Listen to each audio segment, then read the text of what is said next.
Yang paling murah produk Cina. Kecuali kalau mendapatkan produk-produk Norinco. Norinco itu produk Cina.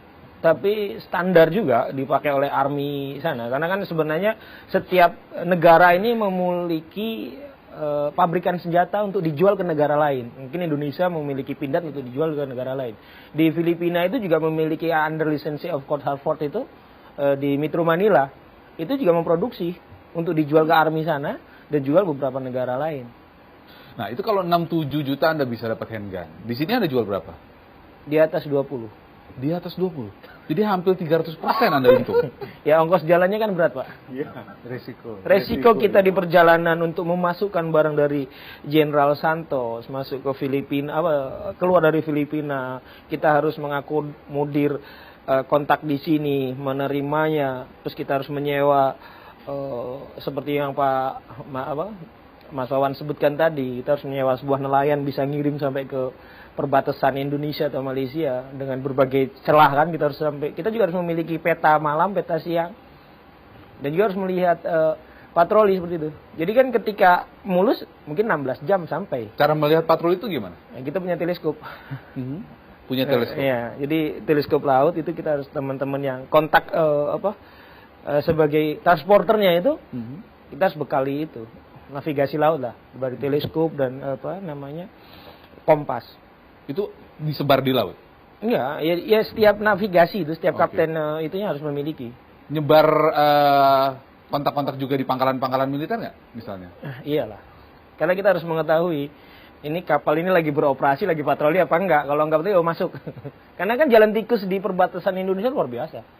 Mau 1000 tentara, 1000 army disiapkan, mereka juga punya jeda waktu capek kan.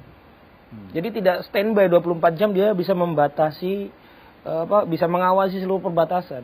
Nah, celah itulah yang kita manfaatkan supaya barang itu bisa masuk ke Indonesia. Baik.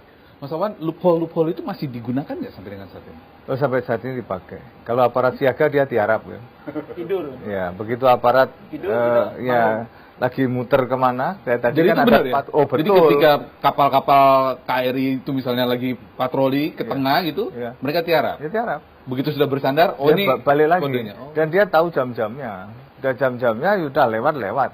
Habis itu kerjasama satu sama lain, kontak lewat agak minggir-minggir, sudah dia lepas lagi, dia masuk lagi. High risk high return kan. Ya, risiko tinggi, returnnya juga tinggi.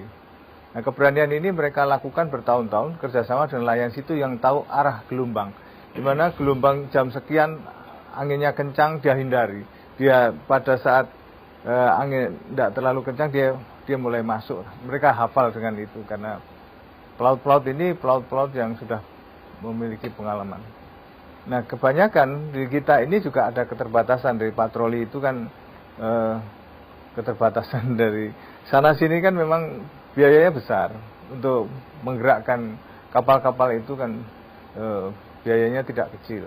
Apalagi kalau menggunakan pesawat patroli udara, 1 jam jalan aja 400 juta, Pak. Yeah.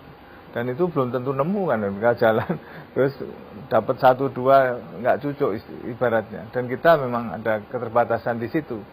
Nah, pada waktu di perbatasan dengan Filipina juga kita kan kerjasama juga dengan patroli mereka, juga dengan Malaysia, kerjasama dengan mereka. Bahkan pernah juga kerjasama 1 heli itu isinya 4 negara. Antara lain Indonesia, Malaysia, Singapura, Thailand waktu itu bareng keliling gitu.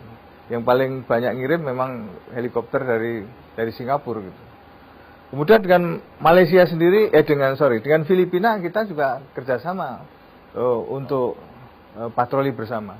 Tapi nanti sudah tenang, tidak lagi. Kita lebih cenderung mengamankan wilayah kita sendiri. Maka dia saat itulah dia masuk lagi. Belum lagi perbatasan darat di Malaysia, di Kalimantan. Kalimantan juga masuk.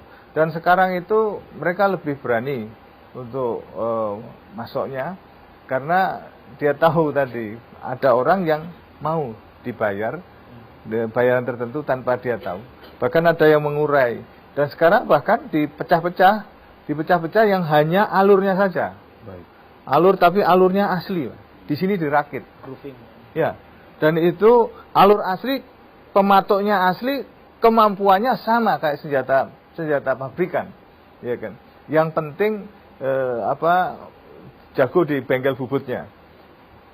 Karena perbedaannya itu milimikron, Mas, kecil sekali. Baik. Udah seperti itu, alurnya jelas, daya tembaknya juga sama. Yang penting kan mematikan. Kalau senjata genggam kan efektif membunuh 25 meter ya. Lentingannya memang bisa ratusan meter. Laras panjang efektif membunuh 200 meter, tapi lentingannya bisa 2 kilo meskipun tidak mematikan. Dan itu mereka sudah pelajari betul, kemudian nanti bengkel bubutnya di mana, sudah mereka mainkan. Yang paling bahaya yang terurai ini, karena digeledah-geledah ya terurai tadi, campur-campur dengan yang lain. Ini memang kacau ini orang. Baik, bagaimana kemudian cara-cara mereka mengelabui aparat dan senjata jenis apa yang menjadi favorit para kelompok radikal untuk dimasukkan ke Indonesia? Kami akan hadirkan bahasannya sesaat lagi.